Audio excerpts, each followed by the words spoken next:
actualmente, tras 50 años de vida, es una sociedad internacional multidisciplinaria de gran prestigio en todo el mundo, que incluye expertos en distintas especialidades, ¿no? Radiólogos, neumólogos, medicina internistas, emergenciólogos, etc. Y está constituido por 65 miembros activos y 35 miembros seniors adicionales, retirados de la práctica activa. Se reúne anualmente para celebrar sesiones científicas en las que se discuten y presentan los últimos avances en diagnóstico y tratamiento de la enfermedad pulmonar, publicando documentos de consenso, los Fleschner Position Papers, sobre temas controvertidos, ¿no? Entonces, el día de hoy le hemos encargado a la doctora Melissa Camino Guari, residente del primer año de diagnóstico por imágenes de nuestro hospital y de nuestra universidad, quien va a hacer esta revisión del glosario, ¿no? De la lexicografía radiológica de imágenes torácicas, ¿no? En lo posible, cuando hacemos una descripción de una radiografía de tórax, debemos utilizar el glosario de Fleschner. Es importante, ¿no? Obviamente persisten nuestras toponimias regionales y locales, ¿no? De manera tal que cada vez más debemos utilizar este tipo de glosario para entendernos, y sobre todo para los trabajos que van a ser publicados en revistas indexadas y que todo el mundo entienda, ¿no? Y tengamos una comunicación fluida. Entonces, damos inicio a esta actividad académica y adelante, Melissa. Gracias, doctor. Buenas tardes, doctores. Buenas tardes, colegas. El día de hoy vamos a revisar el glosario de Fleschner. Mi nombre es Melissa Camino Guari, soy médico residente de primer año del Departamento de Diagnóstico por Imágenes del Hospital Cayetano. En el contenido de la presentación vamos a ver objetivos, una breve introducción. En esta primera parte vamos a revisar 50 términos aproximadamente del glosario de Fleschner, posteriormente conclusiones y bibliografía. Los objetivos de la presentación son conocer los términos elaborados por la Sociedad de Fleschner y ayudar a conceptualizar y utilizar correctamente el actual glosario de términos para la imagen torácica elaborado por la Sociedad de Fleschner. Como ya mencionó el doctor, la Sociedad de Fleschner es una sociedad médica internacional y es multidisciplinaria de radiología torácica. Está dedicada al diagnóstico y al tratamiento de las enfermedades de tórax. Fue fundada en el año 1969 por 8 radiólogos, cuyos intereses predominantemente eran la obtención de imágenes de enfermedades del tórax. En el año 1971 se realizó una propuesta inicial. En el año 1984, una publicación del Comité de Nomenclatura para Radiología, y en el año 1991, un Comité de Nomenclatura para Tomografía. En el 2008 se realizó una actualización de los términos del glosario, y es la que vamos a revisar el día de hoy. Esta sociedad, como ya mencionó el doctor, fue nombrada en memoria del doctor Felix Fleschner, quien fue un médico, un investigador que hizo muchas contribuciones al campo de la radiología de tórax. Como primer término en el glosario tenemos al acino, que lo describe como una unidad estructural del pulmón distal a un bronquiolo terminal. Vemos aquí señalado por las flechas un acino. Este acino va a contener ductos alveolares y alvéolos, mide aproximadamente de 6 a 10 milímetros de diámetro, y un lobulillo pulmonar secundario, que es lo que vemos aquí, contiene aproximadamente de 3 a 25 acinos.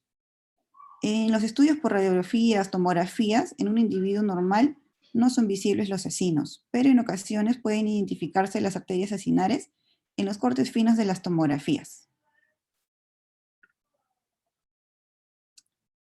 Luego tenemos la neumonía intersticial aguda. El término de neumonía intersticial aguda se reserva generalmente para la afectación alveolar difusa de causa desconocida. En la fase aguda se va a caracterizar por edema y formación de membranas hialinas, y posteriormente se va a producir una reorganización del espacio aéreo y del espacio intersticial. Histológicamente, este patrón es indistinguible del síndrome del distrés respiratorio del adulto. Ahora, broncograma aéreo. El bronquiograma aéreo consiste en la presencia de bronquios llenos de aire visibles, como líneas radiolúcidas, como muestran aquí en blanco. Perdón, Melissa, por favor, apaga tu audio, Melissa. Hay un Huawei 9, por favor, apaguen su audio, porque si no la reunión no tiene efectos. Apaguen su audio. ¿Quién es el propietario de Huawei i9? Por favor, también pongan su nombre. Hemos aceptado que ingresen varios colegas, pero por favor hay que respetar la reunión. Por último salió. Gracias. Gracias, doctor. Melissa, estás tú con todo. Adelante, por favor. Sí, doctor, gracias. Bueno, bronquiograma aéreo, como dijimos, es la presencia de bronquios llenos de aire. Se van a ver como líneas radiolúcidas, que se ven acá en las flechas, rodeados por una radiopacidad. Este signo va a implicar una permeabilidad de la vía aérea proximal y que el aire alveolar ha sido desplazado, puede ser, por ejemplo, por una absorción en el caso de una atelectasia, o reemplazado, por ejemplo, en una neumonía. O puede ser también una combinación de ambos. ¿No? Acá vemos una radiografía de tórax póstero anterior de un paciente con neumonía del lóbulo superior derecho, que va a mostrar una consolidación, y dentro de la consolidación vamos a ver unas líneas radiolúcidas, que son el bronquiograma de aire. Acá vemos una tomografía.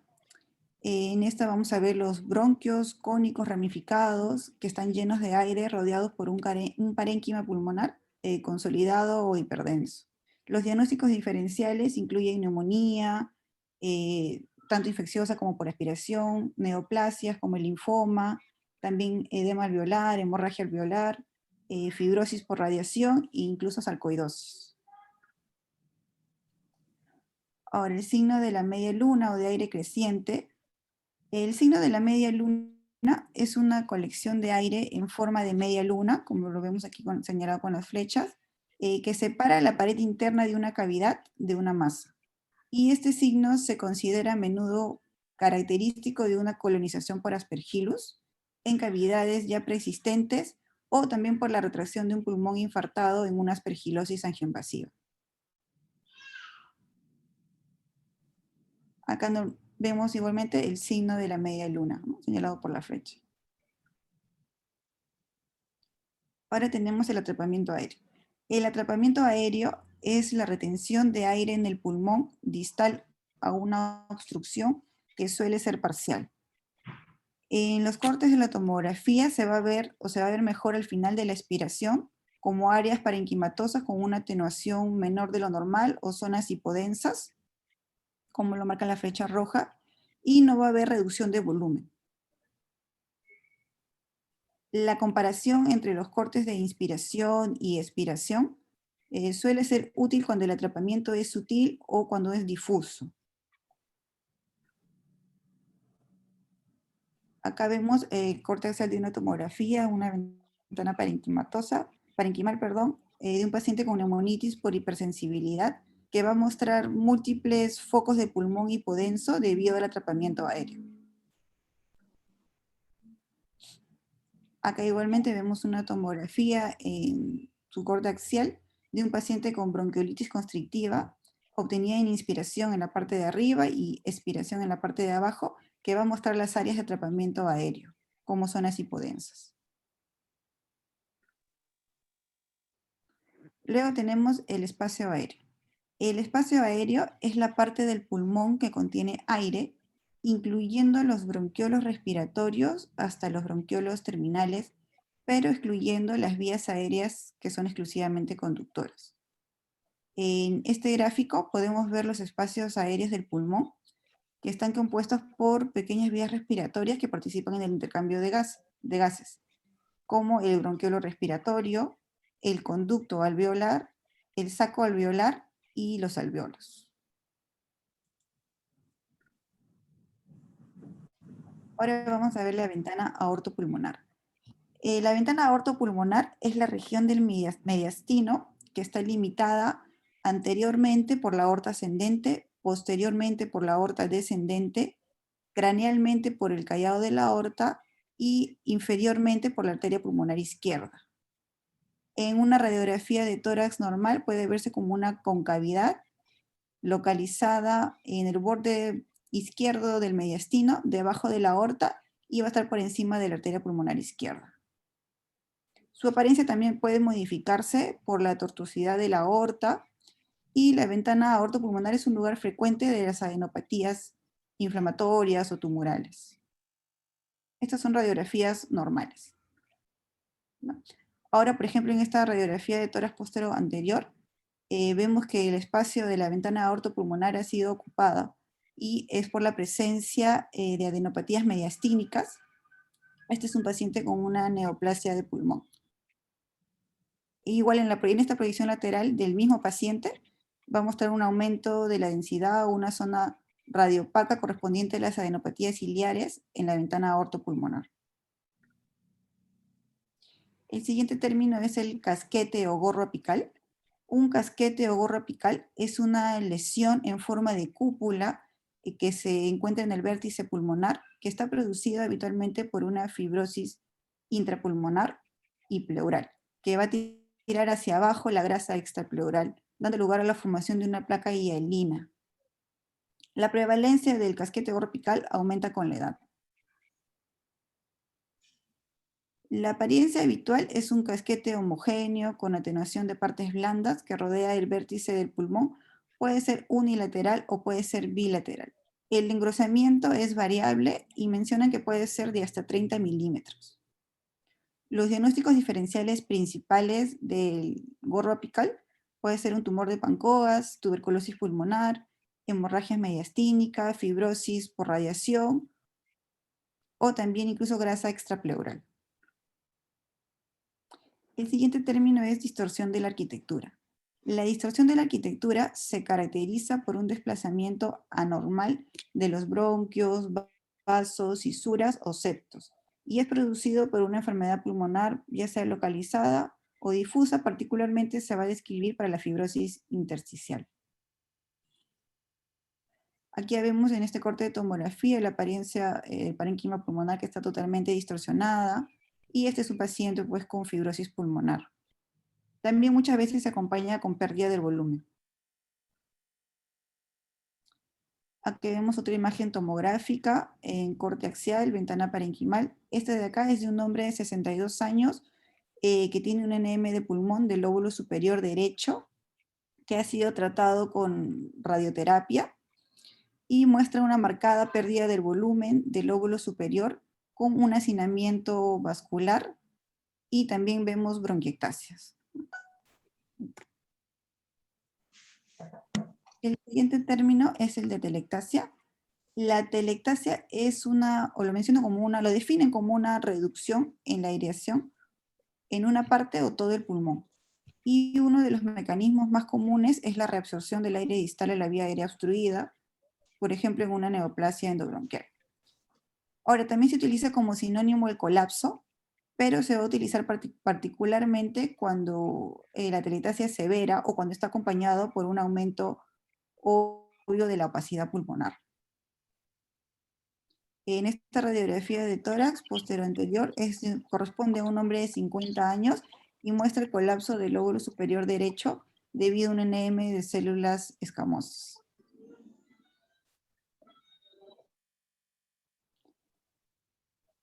Aquí en este corte tomográfico se ve una reducción del volumen acompañada de una radiopacidad, una imagen hiperdensa, perdón, que afecta el pulmón, la parte superior del pulmón derecho. Triangular, ¿no? Es una telectasia. Sí. Ahora, como siguiente término, es el receso vasigoesofágico. Es un término anatómico. El receso vasigoesofágico es un receso, mediastínico posterior derecho en el que se expande el margen del lóbulo inferior derecho y está limitado superiormente por el callado de la ácigos, posteriormente por la vena ácigos y la pleura anterior a la columna vertebral y medialmente por el esófago y estructuras adyacentes. En una radiografía de tórax el receso se ve como una interfase orientada verticalmente entre el lóbulo inferior derecho y el mediastino adyacente.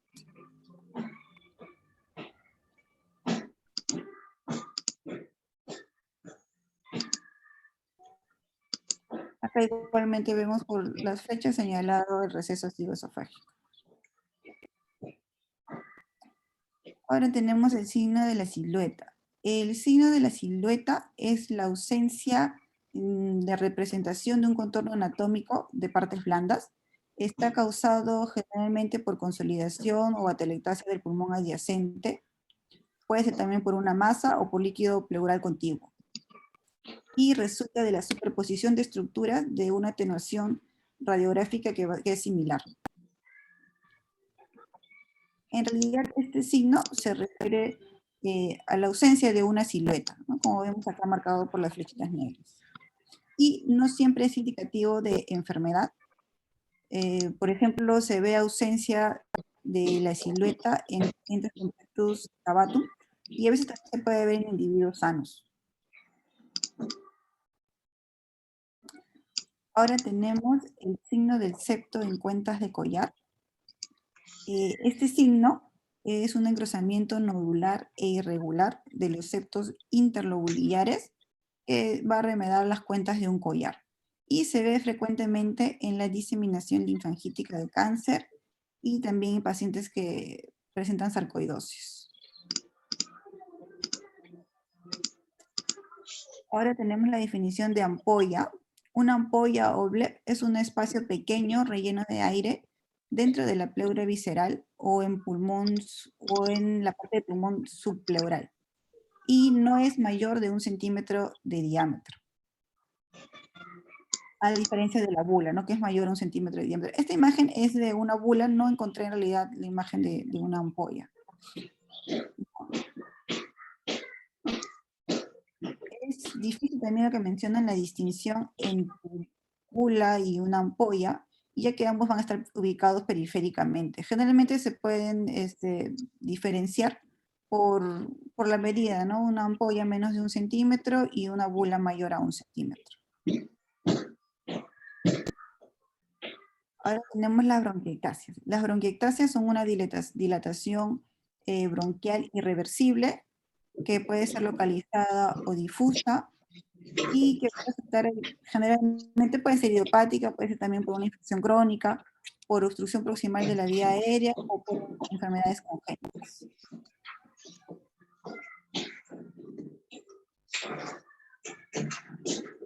Las bronquiectasias pueden calificarse o pueden dividirse morfológicamente. Su audio, un ratito, Melissa. Apaguen su audio, doctor Garay, que está prendido su audio. Gracias.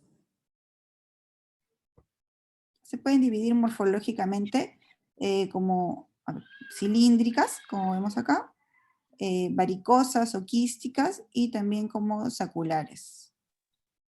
Y se van a acompañar a menudo por engrosamiento de la pared bronquial, impacto también de moco y anormalidades de las vías aéreas pequeñas. Lo que podemos hallar en los cortes tomográficos es el signo del anillo en sello, que nos va a representar la dilatación bronquial con respecto a la arteria pulmonar acompañante.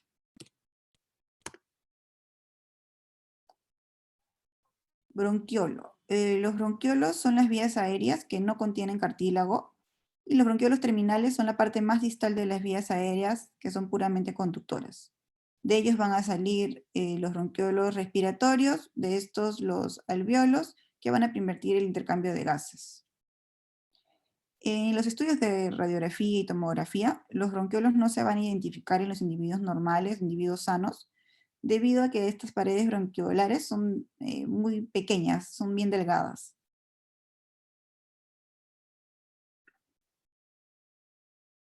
El siguiente término es la bronquioloectasia.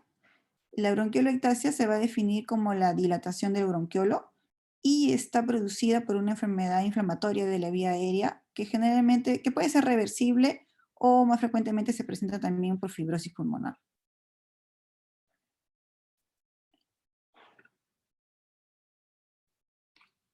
Bronquiolitis. La bronquiolitis es una inflamación bronquiolar de diversas causas Eh, este signo este signo directo de inflamación bronquiolar, que puede ser también por causa infecciosa, se ve más a menudo en los cortes, se ve, mejor dicho, en los cortes de tomografía, como un patrón de árbol en gemación, que es lo que están mostrando las flechas. Se puede también ver como nódulos centrilobulariares o como engrosamiento de la pared bronquiolar. Ahora tenemos el broncocele. El broncocele es una dilatación bronquial debido a secreciones que son retenidas, como moco, por ejemplo, y es producida por una obstrucción proximal. Esta obstrucción puede ser congénita, por ejemplo, en una atresia bronquial, o puede ser también adquirida en una obstrucción, por ejemplo, por cáncer. En una tomografía, un broncocele es una estructura, como muestra acá la fecha, es una estructura tubular en forma de Y o en forma de B, que mencionan también que puede parecerse a un dedo de guante. El siguiente término es la distribución broncocéntrica. Eh, Este término se aplica generalmente para las enfermedades que están centradas en las estructuras broncovasculares macroscópicamente, ¿no? Como ejemplos mencionan a la sarcoidosis y al sarcoma de Kaposi. En este corte tomográfico vemos eh, que se ve una consolidación con una distribución broncocéntrica. Ahora vamos a ver el broncolito. Un broncolito suele ser la consecuencia de una adenopatía peribronquial que se va a calcificar y también o erosionar y se va a introducir en un bronquio adyacente. A menudo se da por infección, por ejemplo, en histoplasmosis o tuberculosis. En esta imagen vemos la apariencia que tiene de un foco calcificado adyacente a la vía aérea y se presenta más frecuentemente en un bronquio del lóbulo medio.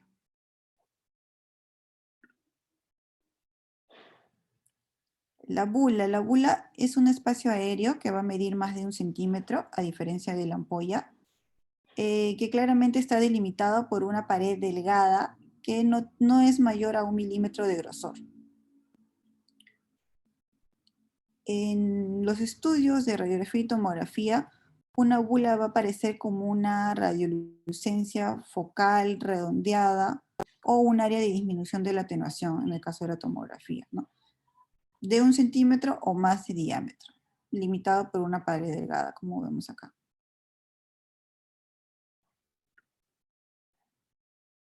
Enfisema buloso. El enfisema buloso es la destrucción del parénquima pulmonar en forma de bulas, habitualmente sobre la base de un enfisema paraseptal o panacinar.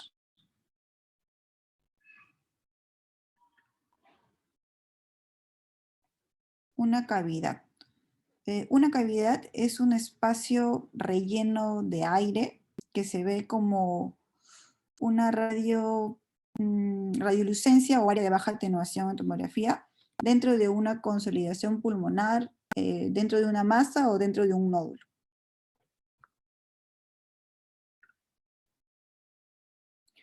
Esta radiografía de tórax posterior anterior es de un hombre de 58 años que presenta tos y pérdida de peso, que muestra una consolidación en forma de masa en el lóbulo superior izquierdo, y en esta consolidación vemos múltiples cavidades que contienen aire, ¿no? En este caso son secundarias a un NM de pulmón.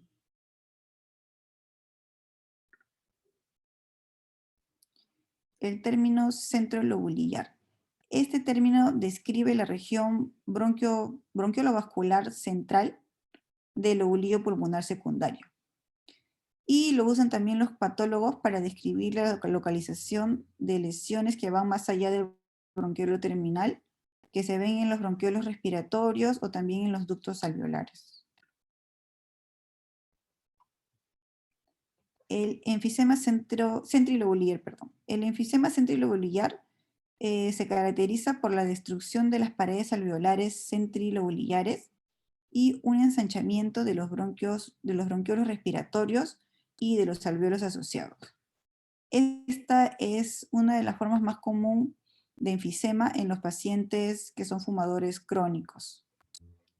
Los hallazgos en la tomografía son áreas centrilobulillares de disminución de la atenuación, de distribución que van a ser difusa y puede ser difusa o también localizada en los lóbulos superiores, lo que menciono.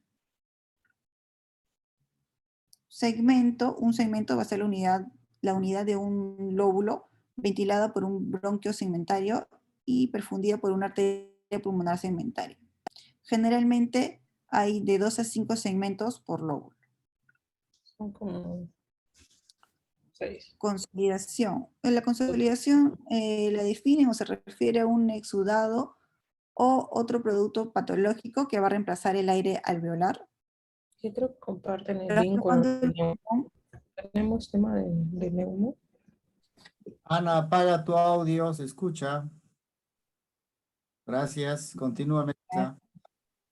Sí, doctor. La consolidación va a aparecer como un aumento homogéneo en la atenuación del parénquima pulmonar que oscurece los contornos de los vasos y paredes bronquiales. Puede existir también broncograma aéreo. Y las características de la atenuación del pulmón consolidado menciona que no son muy útiles en el diagnóstico diferencial de otras enfermedades.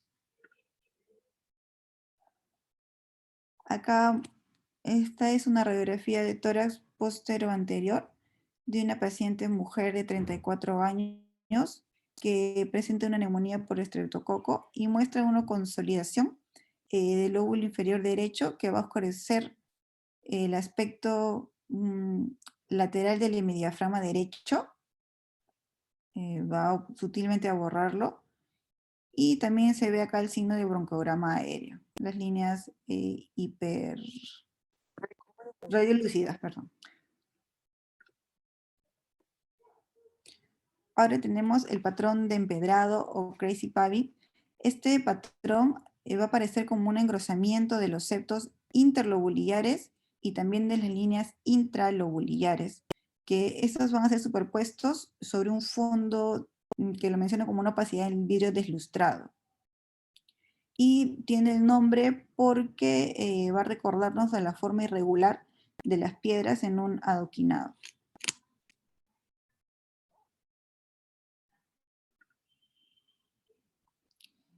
El patrón de árbol en gemación.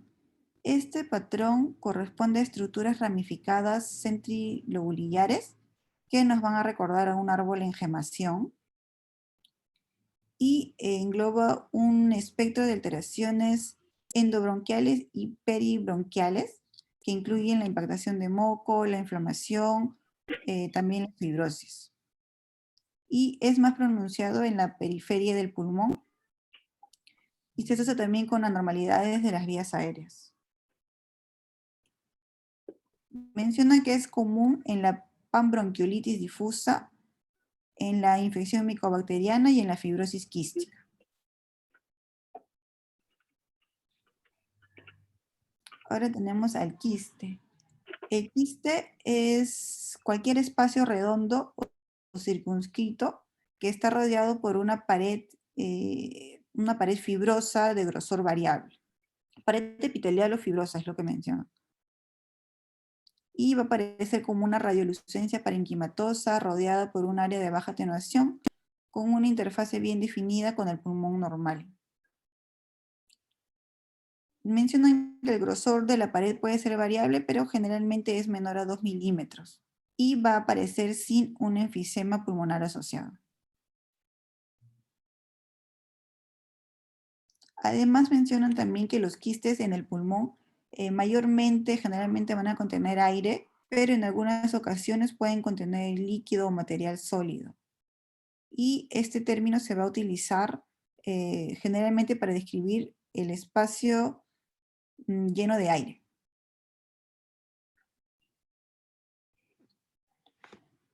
La neumonía intersticial descamativa se va a caracterizar por un acúmulo general. Es un término histológico y se caracteriza por el acúmulo generalizado de un exceso de macrófagos en los espacios aéreos distales. En este caso, los macrófagos van a estar distribuidos de manera uniforme, a diferencia de la bronquiolitis respiratoria asociada a enfermedad pulmonar intersticial, donde la afectación va a ser en la parte central del bronquiolo. Y la mayoría de estos casos, de estos pacientes, o de los pacientes que tienen neumonía intersticial descamativa, va a estar relacionada con el consumo de cigarrillos. Algunas veces también puede ser de manera idiopática o asociado a errores congénitos del metabolismo.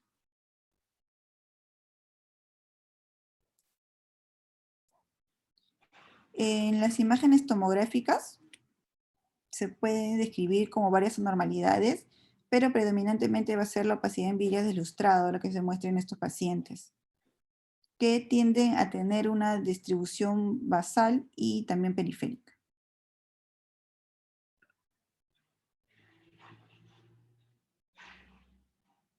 En esta tomografía, en presentación axial, es de un paciente fumador masculino de 67 años que nos muestran opacidades bilaterales, mencionan en vidrio esmerilado, que son irregulares, y áreas de parénquima pulmonar también normal. Otros hallazgos en la tomografía mencionan, bueno, las opacidades en vidrio esmerilado, también pueden aparecer quistes y pueden aparecer también opacidades reticulares.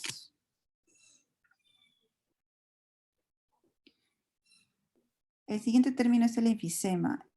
El enfisema lo definen como la destrucción de paredes alveolares y la dilatación permanente de los espacios aéreos distales a bronquiolos terminales.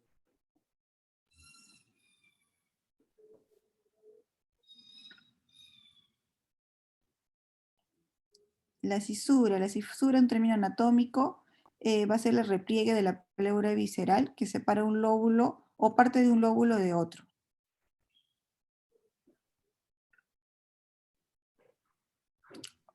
Opacidad en vidrio deslustrado.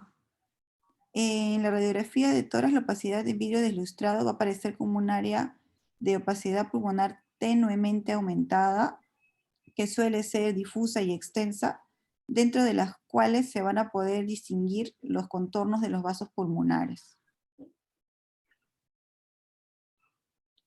Y en los cortes de tomografía van a aparecer como un tenue aumento de la densidad del pulmón con la conservación de los contornos bronquiales y vasculares. Y está producida por un relleno parcial de los espacios aéreos, también un engrosamiento intersticial que puede ser debido a líquido, células o a fibrosis. También va a haber un colapso parcial de alveolos, un aumento del volumen sanguíneo capilar o una combinación de todas estas características. La opacidad en vidrio deslustrado es menos opaca, mejor dicho, que la consolidación, y los contornos broncovasculares van a estar borrados, al igual que en la consolidación. En este corte tomográfico, mejor dicho, este corte tomográfico pertenece a una mujer de 56 años con NM de mama derecho y muestra opacidades en vidrio esmerilado irregulares del lóbulo superior derecho, también opacidades reticulares compatibles con una neumonitis por radiación y compatibles también con una fibrosis radiactiva temprana. Ahora tenemos el signo del halo. El signo del halo es un hallazgo en tomografía que lo mencionan como una opacidad en vidrio deslustrado rodeando un nódulo o una masa. Y fue descrito por primera vez como un signo en hemorragia alrededor de un foco de aspergilosis invasiva. Este signo no es específico y también se puede producir por hemorragia asociada a otro tipo de nódulos o también por infiltración secundaria neoplasias.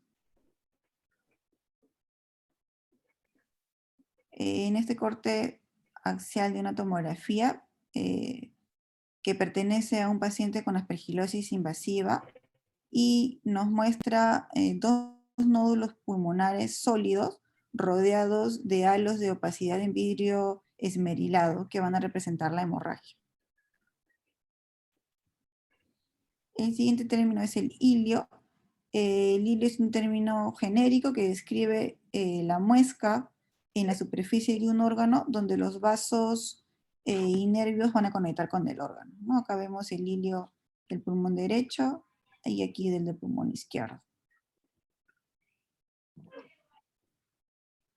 El siguiente término es el de panalización o honeycombing, y este término va a representar un tejido pulmonar destruido y fibrótico que va a contener numerosos espacios aéreos quísticos, como vemos aquí, con paredes fibrosas, gruesas, y va a representar el estadio final de varias enfermedades pulmonares con una destrucción y pérdida completa de la arquitectura pulmonar. En la radiografía de tórax, la panalización va a aparecer como sombras muy parecidas a los anillos, que son de 3 a 10 milímetros de diámetro. Las paredes mencionan que son de 1 a 3 milímetros de grosor, que nos van a recordar un panal de miel, por eso el nombre es lo que menciona. Aquí vemos una radiografía de tórax posterior anterior de un paciente con fibrosis pulmonar idiopática. Nos muestra un volumen pulmonar disminuido y opacidades reticulares difusas, predominantemente en la zona inferior de los pulmones.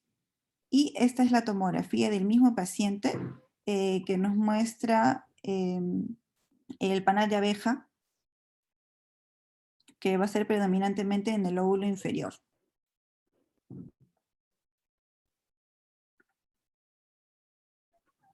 El siguiente término es el de fibrosis pulmonar idiopática. La fibrosis pulmonar idiopática va a ser una forma específica de neumonía intersticial fibrosante crónica de origen desconocido y que se caracteriza por un patrón histológico de neumonía intersticial usual. Los hallazgos típicos en la imagen son opacidades reticulares, panalización y una distribución de predominio basal y periférica. Esta es una radiografía de tórax de una niña de 17 años que tiene fibrosis pulmonar idiopática familiar y muestra volúmenes pulmonares disminuidos y opacidades reticulares bilaterales difusas. Y así es como se ve en el corte tomográfico de la misma paciente. El siguiente término es el infarto. Y el infarto es un proceso que puede conducir a una necrosis isquémica. Habitualmente va a ser como consecuencia de un compromiso vascular, como la oclusión de una arteria pulmonar por un émbolo. Y la necrosis es relativamente infrecuente porque la viabilidad del tejido se va a mantener por el aporte sanguíneo de las arterias bronquiales. Puede ser mención secundario a una vasculitis. Y lo que mencionan es que en los estudios tomográficos, el infarto pulmonar va a tener una forma triangular o de cúpula, con la base dirigida hacia la pleura y el vértice va a ser dirigido hacia el hilio. La opacidad va a representar la hemorragia local. El siguiente término es el infiltrado. Menciona que se prefiere utilizar ahora el término de opacidad, ya no el del infiltrado. No, porque va a significar, mencionan diferentes cosas para diferentes pacientes.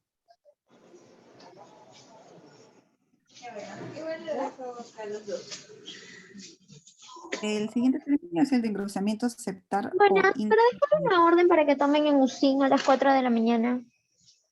A ver, señorita, apague su audio, por favor, apaguen su audio.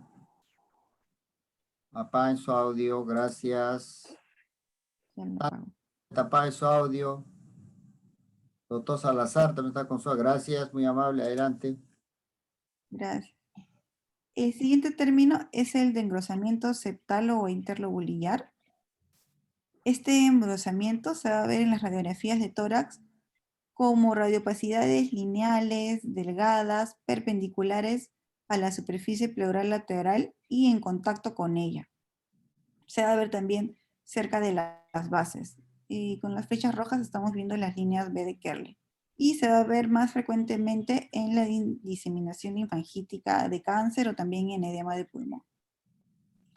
Las líneas A de Kerley se van a situar predominantemente en los lóbulos superiores, es lo que mencionan, que van a medir de 2 a 6 centímetros de largo y que pueden verse como líneas finas orientadas radialmente hacia el hilo.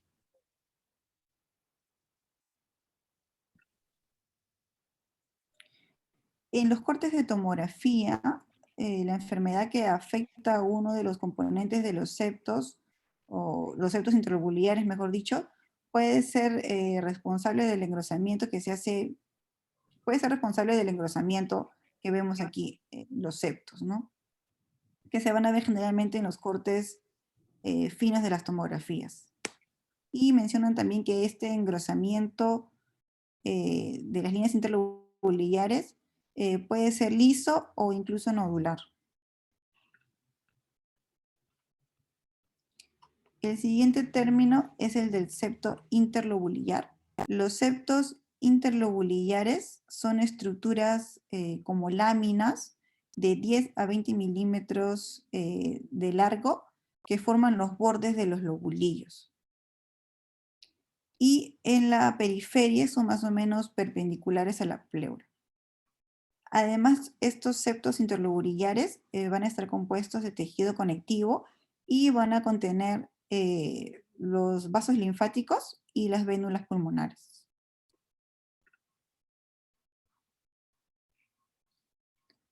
En los cortes tomográficos, los septos interlobulares van a aparecer como opacidades lineales delgadas entre los lobulillos. En un paciente con un pulmón sano no se van a ver porque normalmente miden menos de 0.1 milímetros de grosor.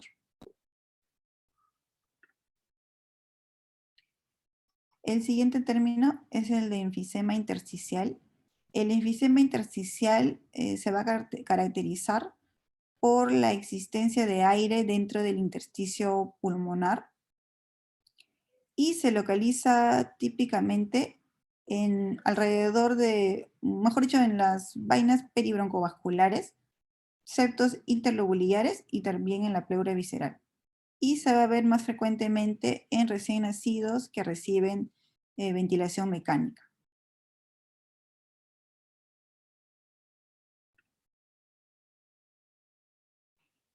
El siguiente término que mencionan es el intersticio. El intersticio va a constituir en un tejido conectivo continuo en todo el pulmón, en el que vamos a distinguir tres subdivisiones. El intersticio broncovascular o axial, que vemos aquí, broncovascular o axial, perdón, que va a rodear y soportar los bronquios, arterias y venas, desde el ilio hasta los bronquiolos respiratorios. La siguiente división es el intersticio parenquimatoso o acinar, que está situado entre las membranas basales, alveolares y capilares. Y el tercer subtipo es el de tejido conectivo subpleural, que se va a presentar en continuidad con los septos interlobulares.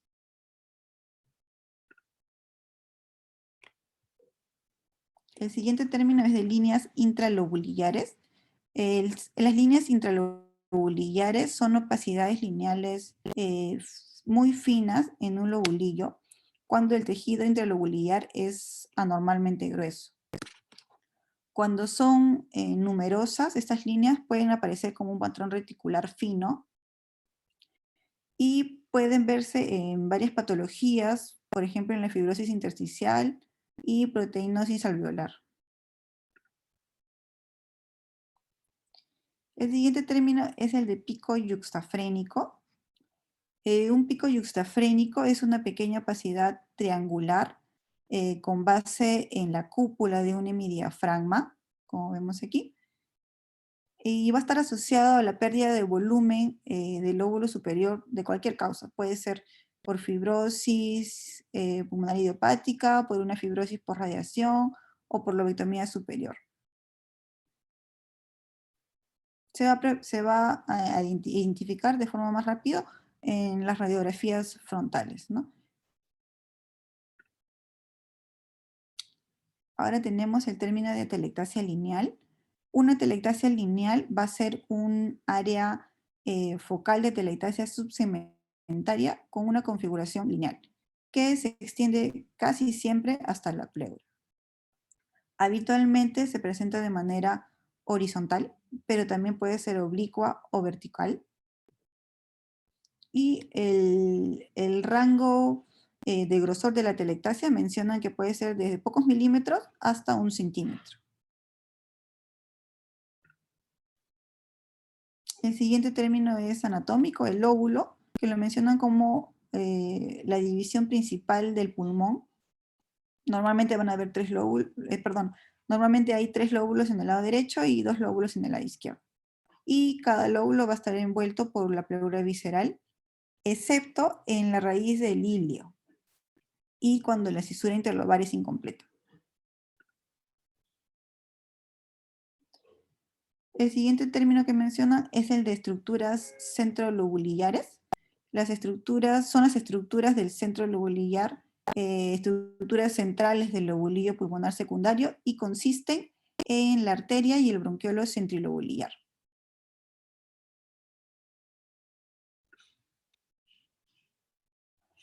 El siguiente término es el de lobulillo, que fue definido por Miller, y es la unidad más pequeña del pulmón, rodeada por septos de tejido conectivo, que va a contener un número variable de acinos y tiene forma de un polígono irregular. Su tamaño va de 1 a 2.5 centímetros de diámetro. El siguiente término es el de adenopatías, que este término se va a emplear generalmente para designar el aumento del tamaño ganglionar de cualquier causa, y como sinónimo se usa el término linfadenopatía. Hasta ahí son los primeros 53 términos, doctor. Excelente. Estos términos, como a la audiencia que se incorpora, estamos revisando el glosario de la Sociedad Fleischner, ¿no? Como saben ustedes, es una sociedad internacional de radiología torácica que agrupa radiólogos, neumólogos, internistas y todos los que están ligados al estudio de la patología del tórax, ¿no? Creada por Fleischner. Entonces, son expertos que anualmente van revisando y van incorporando la terminología, ¿no? Entonces, estamos haciendo revisiones como descriptores importantes para utilizarlo en nuestro lenguaje. Continúa con la parte B para luego hacer el comentario ya final con los asistentes. Adelante. Ya, doctor. El siguiente término es el de neumonía intersticial linfoide. Esta es una enfermedad rara caracterizada por una proliferación linfoide difusa con una afectación predominantemente intersticial, y se va a incluir en el espectro de las neumonías intersticiales. Va a existir en esta neumonía una hiperplasia difusa del tejido linfoide asociada al bronquio y a una infiltración policlonal, mencionan, difusa de células linfoides rodeando las vías aéreas y expandiendo el intersticio pulmonar. Además, la normalidad predominante en esta patología la vamos a ver como un vidrio deslustrado en las tomografías. El siguiente término es el de masa. La masa la definen como cualquier lesión pulmonar, pleural o mediastínica que se va a ver en una radiografía con una opacidad mayor a 3 centímetros de diámetro, sin considerar las características del contorno o la densidad. y habitualmente va a implicar una opacidad sólida o parcialmente sólida.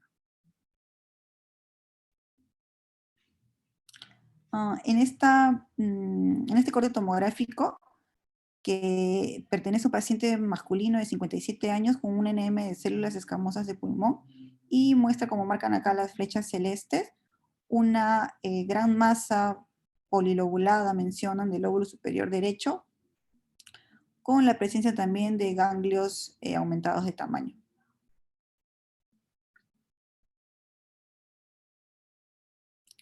El siguiente término es el de compartimento mediastinal.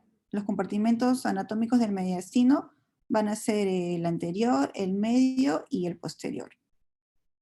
Y en algunas clasificaciones también mencionan como un compartimento superior.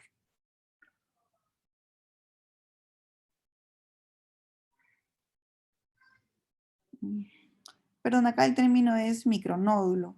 El micronódulo no es compartimento mediastinal. El micronódulo va a ser una opacidad focal redonda y pequeña, y se han utilizado en realidad varios diámetros para definir un micronódulo, pero lo mencionan en este glosario como no mayor a 7 milímetros. El siguiente término es el de patrón miliar. El patrón miliar consiste en numerosas y pequeñas opacidades pulmonares redondas, menos de 3 milímetros de diámetro, que generalmente son de tamaño uniforme y están distribuidas de manera difusa en ambos campos pulmonares.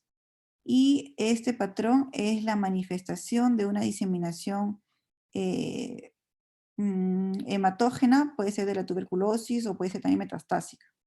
Y se va a ver mejor en los cortes tomográficos. El siguiente término es el de patrón en mosaico. Lo mencionan como un patrón de diferente atenuación, una combinación de áreas hipodensas e hiperdensas, o una distribución parchada, configuración geográfica.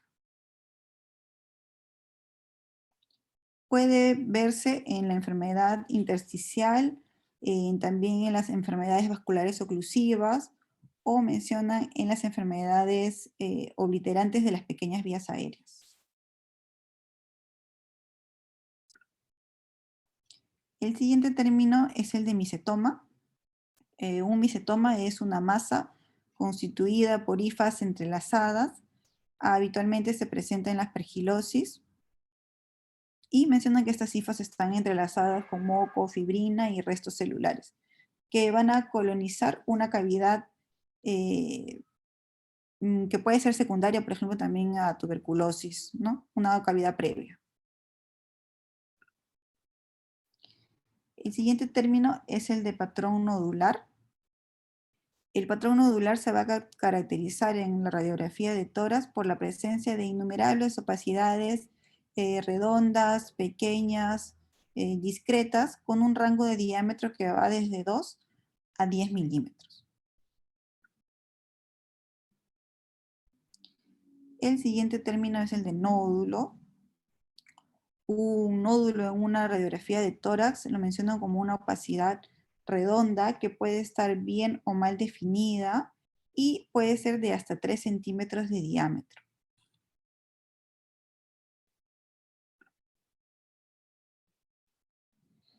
El siguiente término es el de neumonía intersticial no específica.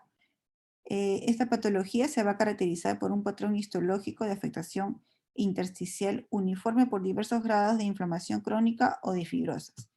Y puede ser idiopática o puede verse una, por ejemplo, enfermedad vascular de colágeno. También menciona neumonitis por hipersensibilidad, en infecciones, inmunodeficiencia o en enfermedad pulmonar inducida por drogas. Y la apariencia en la tomografía es variable, y la más frecuente es la forma de vidrio deslustrado con reticulación. El siguiente término es el de oligoemia. La oligoemia es una reducción, en el volumen sanguíneo pulmonar. Lo más frecuente es que esta reducción sea regional, pero también puede ser generalizada. Y la oligoemia se va a asociar habitualmente con una reducción del flujo sanguíneo en el área oligoémica.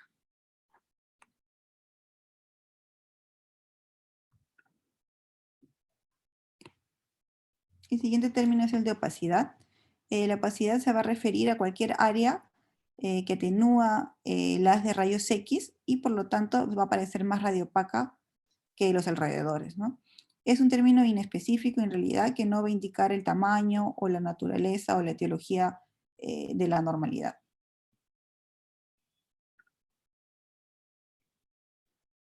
El siguiente término es el de neumonía organizada.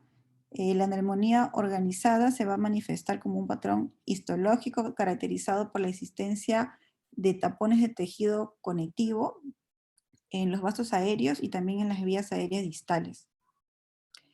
Se van a encontrar también, mencionan, inflamación y fibrosis intersticiales que van a ser mínimas en realidad o ausentes.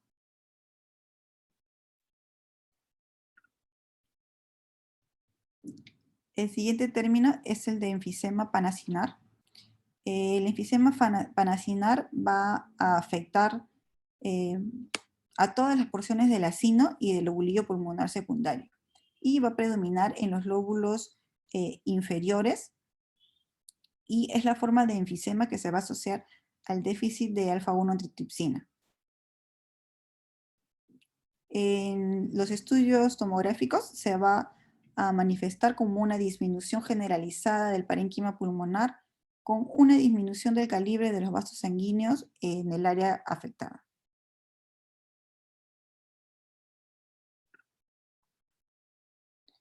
El siguiente término es el de enfisema paraseptal. El enfisema paraseptal se caracteriza por una afectación predominantemente del alveolo distal, de los ductos y de los sacos. Y típicamente va a estar rodeado por una superficie pleural de septos interlobulillares que se van a ver engrosados.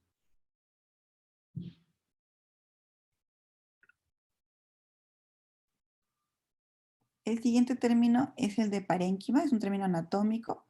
El parénquima se conoce como la parte del pulmón que va a realizar el intercambio gaseoso, consta del alveolo y sus capilares. Y normalmente no es visible ni en radiografía ni en tomografía. El siguiente término es el de banda parenquimal. Una banda parenquimatosa o parenquimal va a ser una opacidad lineal de 1 a 3 milímetros de grosor y de hasta 5 centímetros de longitud que se suele extender hacia la pleura visceral. Y menciona que esta banda la podemos ver en fibrosis pulmonar y va a estar también asociada a distorsión de la arquitectura pulmonar. También mencionan que se pueden encontrar estas bandas en las personas que han sido expuestas al asbesto. El siguiente término es el de intersticio peribroncovascular. Va a ser una vaina de tejido conectivo que rodea los bronquios, arterias pulmonares y también vasos linfáticos y se va a extender desde el ilio hacia la periferia del pulmón. El siguiente término es el de, el siguiente término es el de distribución perilinfática. Este patrón se va a caracterizar por la distribución a lo largo o adyacente a los vasos linfáticos del pulmón. Recordemos que los trayectos de los vasos linfáticos se encuentran a lo largo de los trayectos broncovasculares en los septos interlobulillares, que van a estar alrededor de las grandes venas pulmonares y en la pleura. Los alvéolos no tienen linfáticos.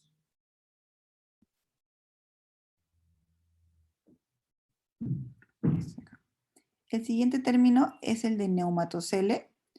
Un neumatocele va a ser un espacio pulmonar relleno de gas de paredes finas y con frecuencia se puede ver por neumonías tanto bacterianas como virales, por traumatismos, por aspiraciones y suele ser transitorio. En las radiografías va a aparecer como un espacio aéreo redondeado de pared delgada, como mencionamos.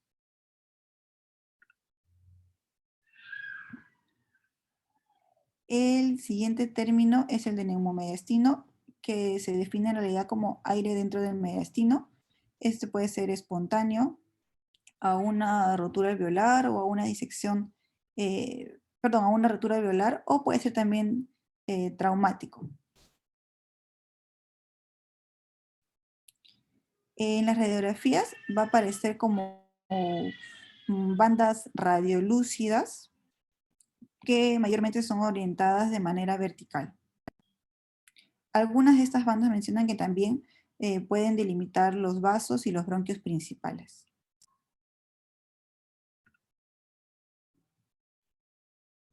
El siguiente término que mencionan es el de neumonía y lo definen como una inflamación del espacio aéreo y o del intersticio.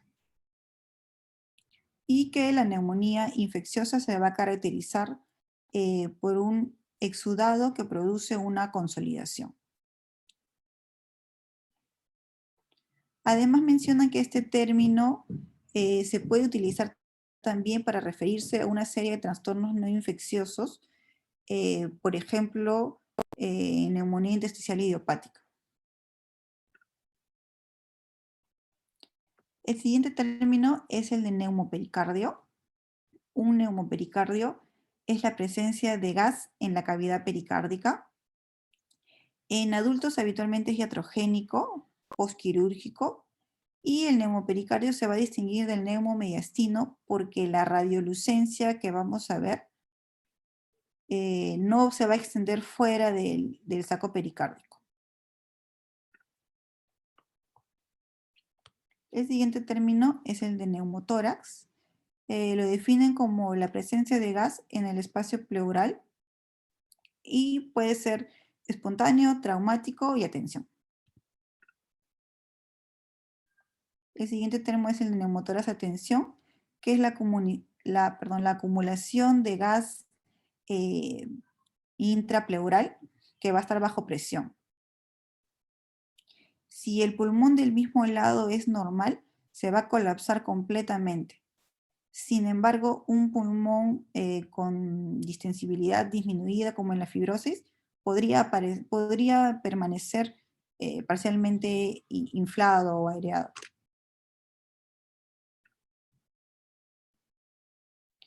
El siguiente término es el de fibrosis masiva progresiva.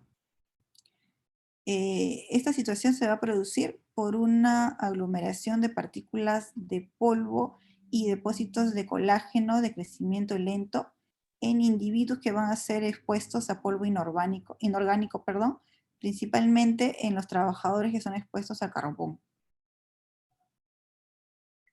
Y se va a manifestar en tomografías o radiografías como lesiones, pueden aparecer masas que generalmente van a ser bilaterales y en los lóbulos superiores.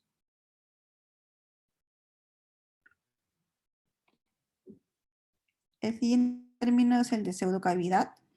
Una pseudocavidad es un área redonda u oval, de baja atenuación en nódulos pulmonares. Puede aparecer en nódulos pulmonares, masas o áreas de consolidación que van a representar un parénquima, un parénquima respetado. Además mencionan también que los bronquios van a estar normales y que estas pseudocavidades generalmente van a medir en menos de 1 centímetro de diámetro. Y se pueden presentar también en pacientes con adenocarcinoma o incluso en pacientes con neumonías infecciosas. El siguiente término es el de pseudoplaca. Una pseudoplaca es una opacidad pulmonar formada por pequeños nódulos que van a coalescer de manera contigua a la pleura visceral, que simulan la apariencia de una placa pleural. Mencionan que esta entidad se va a presentar más comúnmente en los pacientes con sarcoidosis, silicosis y también en la neumoconiosis de los trabajadores del carbón. El siguiente término es el de redistribución del flujo sanguíneo pulmonar y se va a referir a cualquier desviación de la distribución normal del flujo sanguíneo pulmonar producida por un aumento de la resistencia vascular pulmonar en otra parte del lecho vascular.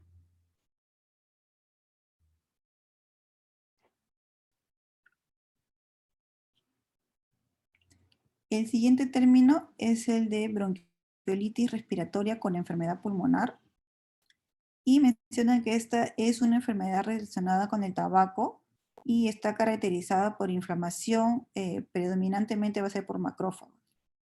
Va a haber inflamación de los bronquiolos respiratorios, de los alvéolos peribroncovasculares, perdón, de los alvéolos peribronquiolares, y a veces va a estar asociada también a neumonías intersticiales, descamativas y no específicas. Y en las imágenes, en la tomografía, se va a manifestar como micronódulos centrilobulares difusos y opacidades parcheadas en vidrio deslustrado, que van a corresponder a la alveolitis rica en macrófago. También se pueden presentar engrosamiento de la pared bronquial y enfisema centrilobular. El siguiente término es el de patrón reticular. En una radiografía de tórax, un patrón reticular es una colección de múltiples opacidades lineales pequeñas que al sumarse van a producir una apariencia de red. Y generalmente lo vamos a encontrar en la enfermedad intersticial pulmonar.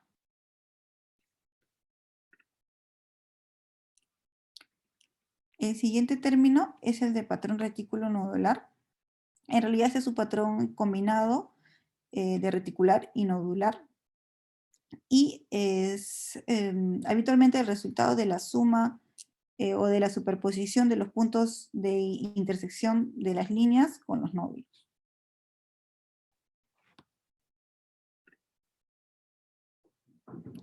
El siguiente término es el signo del halo invertido. El signo del halo invertido es un área focal redondeada de opacidad en vidrio deslustreado, rodeado por un anillo de más o menos, más o menos completo de consolidación. Atolonta, ¿no? Es un signo raro, mencionan, que inicialmente fue descrito como específico de la neumonía organizada criptogénica, pero también se puede ver en pacientes con paracoccidioide y micosis. En COVID también se ha visto, ¿no? En COVID también. COVID también hemos visto, sí. Signo de la tolonta se llama, ¿no? Sí, doctor. Ya. El siguiente término es el de línea paratraqueal derecha, un término anatómico. La línea paratraqueal derecha va a ser una opacidad lineal, vertical, de tejidos blandos de más o menos 4 milímetros de ancho, menciona, y que va a corresponder a la pared derecha de la tráquea, que está contigua a los tejidos mediastínicos y la pleura adyacente.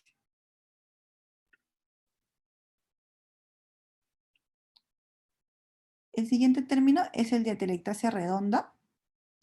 La atelectasia redonda va a ser un pulmón colapsado asociado a una pleura fibrótica invaginada y engrosada y también asociado a septos interlobulares fibróticos.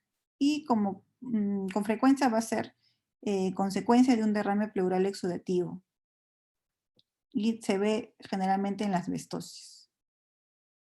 En la radiografía de tórax va a aparecer como una masa, una radiopacidad conectada a la superficie de la pleura y habitualmente se va a presentar en la parte posterior del lóbulo inferior.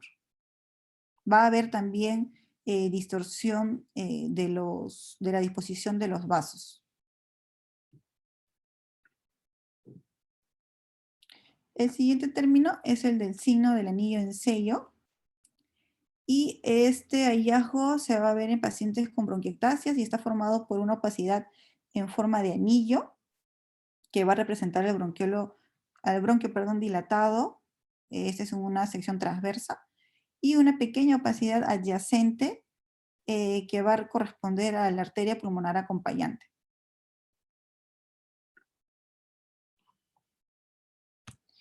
El siguiente término es el de enfermedades de vías aéreas pequeñas. Y en realidad menciona que esta frase es un término arbitrario, utilizado más frecuentemente en las descripciones de cortes finos de tomografías que en la literatura patológica o fisiopatológica. Y se refiere ahora generalmente a cualquier condición que afecte a los bronquiolos, mientras que la bronquiolitis se va a describir más específicamente para la inflamación de dichos bronquiolos. El siguiente término es el de línea curva subpleural. Este hallazgo es una opacidad curvilínea fina, mencionan con un grosor de 1 a 3 milímetros, y paralela y a menos de 1 centímetro de la superficie de la pleura.